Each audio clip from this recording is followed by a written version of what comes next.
3 जनवरी 2026 रात के लगभग 2 बजे वेनेजुएला की कैपिटल कैराकस के ऊपर अचानक फाइटर जेट्स की आवाज सुनाई देती है। राडार सिस्टम्स जैम हो जाते हैं और कुछ ही सेकंड्स में वेनेजुएला के एयर डिफेंस और कम्युनिकेशन नोड्स पर हमला शुरू कर देता है यूनाइटेड स्टेट्स ऑफ अमेरिका। इसी पल ऑफिशियली शुरू होता है अमेरिका का ऑपरेशन एब्सोल्यूट रिजॉल्व। ये कोई सिंबॉलिक शो ऑफ फोर्स नहीं था, बल्कि एक large scale precision military operation था जिसका एक क्लियर ऑब्जेक्टिव था वेनेजुएला के प्रेसिडेंट निकोलस मादुरो को जिंदा कस्टडी में लेना। आज के मॉडर्न एरा में किसी सिटिंग हेड ऑफ स्टेट का ऐसा कैप्चर होना बेहद रेयर है। इसी वजह से ये ऑपरेशन तुरंत ग्लोबल फोकस बन जाता है। We are coming on the air right now with breaking news out of Venezuela, where several explosions have rocked the capital city there of Caracas. That is according to multiple eyewitnesses that NBC News has spoken to over the last several months. News from Venezuela, which has declared a national emergency and blamed the US for explosions that shook its capital, Caracas. That airstrikes have been carried out on the Venezuelan capital, Caracas, with the BBC's US. लेकिन जो दुनिया ने headlines में देखा उससे कहीं ज्यादा बड़ा और कॉम्प्लेक्स था ये मिशन। तो आज के इस वीडियो में ये कहानी उस प्लानिंग, एग्जीक्यूशन और उस रात के मिनट बाय मिनट एक्शंस की है। इस ऑपरेशन का बैकग्राउंड सालों पुराना था। यूएस और वेनेजुएला के बीच रिलेशंस 2013 के बाद से कंटिन्यूअसली खराब हो रहे थे, खासकर निकोलस मादुरो वेनेजुएला के प्रेसिडेंट बनने के बाद।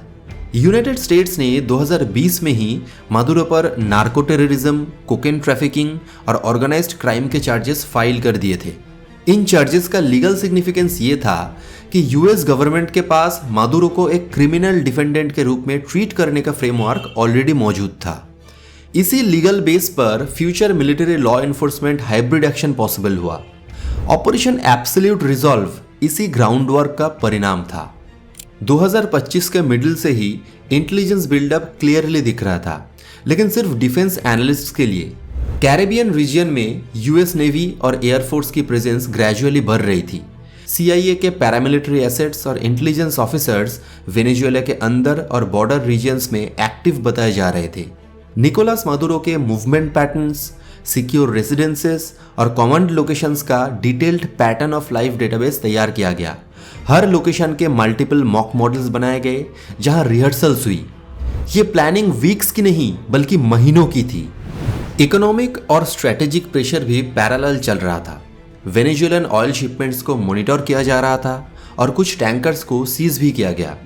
यूएस कोस्ट गार्ड, नेवी और इंटेलिजेंस एजेंसीज एक कोऑर्डिनेटेड फ्रेमवर्क में काम कर रहे थे। दिसंबर 2025 के एंड तक CIA operations reportedly full operational readiness में थे। मादुरो को एग्जाइल का ऑप्शन दिया गया, जिसे उन्होंने रिजेक्ट कर दिया। इसी रिजेक्शन को फाइनल ट्रिगर माना जाता है। 2 जनवरी 2026 की रात यूएस प्रेसिडेंट डोनाल्ड ट्रंप ने फाइनल गो अहेड दिया। रिपोर्ट्स के मुताबिक ऑपरेशन ऑर्डर कैराकस के लोकल टाइम रात को 11:46 यानी 11:46 PM में इशू हुआ। इसके बाद कैरिबियन और यूएस बेसिस से एयरक्राफ्ट लॉन्च होने लगे। टोटल मिलाकर 150 से ज्यादा यूएस मिलिट्री एयरक्राफ्ट इस ऑपरेशन में इन्वॉल्व हुए थे, जिसमें fighter jets, bombers, surveillance aircraft और इलेक्ट्रॉनिक वॉरफेयर प्लेटफॉर्म्स शामिल थे। ऑब्जेक्टिव क्लियर था, पहले वेनेजुएला के एयर डिफेंस और कमांड एंड कंट्रोल को ब्लाइंड करना और फिर ग्राउंड इंसर्शन के लिए कॉरिडोर बनाना। 3 जनवरी रात को 2 बजे के आसपास स्ट्राइक शुरू हुई। Venezuelan military airbases, radar installations और कम्युनिकेशन टावर्स पर प्रिसीशन स्ट्राइक्स की गई। इलेक्ट्रॉनिक वॉरफेयर एयरक्राफ्ट ने एयर स्पेस को जैम किया, जिससे वेनेजुएलन रिस्पॉन्स डिले हो गया। कैराकस के कई हिस्सों में पावर डिसरप्शन रिपोर्ट हुआ। ये फेज सिर्फ कुछ मिनट्स चला, लेकिन इसी ने पूरा ऑपरेशन का भाग्य डिसाइड किया। ग्राउंड इंसर्शन के लिए कंडीशंस तैयार हो चुकी थी। इसके बाद सीन में आए US special operations forces, delta force, CIA special activities centre और एफबीआई होस्टेज रेस्क्यू टीम के ऑपरेटर्स ने मिलकर ग्राउंड फेस एग्जीक्यूट किया। हेलीकॉप्टर्स, जिन्हें 160th सोर यानी special operations aviation regiment operate कर रहे थे, कैराकस के अंदर सिलेक्टेड जोन्स पर इंसर्ट हुए। ये इंसर्शन हाईली कंट्रोल्ड और शॉर्ट ड्यूरेशन था, एक हेलीकॉप्टर डैमेज होने की रिपोर्ट्स आई, लेकिन मिशन कंटिन्यू रहा। ग्राउंड फोर्सेस का प्राइमरी टास्क सिर्फ एक था, टारगेट को सिक्योर करना। निकोलस मदुरो उस वक्त अपनी वाइफ सीलिया फ्लोरेस के साथ एक सिक्योर्ड लोकेशन पर मौजूद थे। इंटेलिजेंस इनपुट्स के मुताबिक यही वो मोमेंट था जब उनका मूवमेंट सबसे प्रेडिक्टेबल था। डेल्टा फोर्स और CIA ऑपरेटर्स ने लोकेशन को आइसोलेट किया और सेकंड्स के अंदर मदुरो को कस्टडी में ले लिया। किसी प्रोलॉन्ग्ड फायर फाइट की रिपोर्ट्स नहीं आई। फोकस रेजिस्टेंस को डिस्ट्रॉय करना नहीं, बल्कि मदुरो को जिंदा और सिक्योर लेने का था। ये कैप्चर विंडो कुछ ही सेकंड्स का था। कैप्चर के तुरंत बाद एक्सट्रैक्शन फेज शुरू हो गया। हेलीकॉप्टर्स के जरिए मदुरो और फ्लोरेस को पहले एक सिक्योर ट्रांजिट पॉइंट तक ले जाया गया। वहां से उन्हें एयरलिफ्ट करके कैरिबियन नेवल एसेट्स तक ट्रांसफर किया गया। रिपोर्ट्स के मुताबिक USS इयोजिमा इस एक्सट्रैक्शन चेन का की हिस्सा थी। ऑपरेशन का सबसे रिस्की हिस्सा यही कंप्लीट हुआ।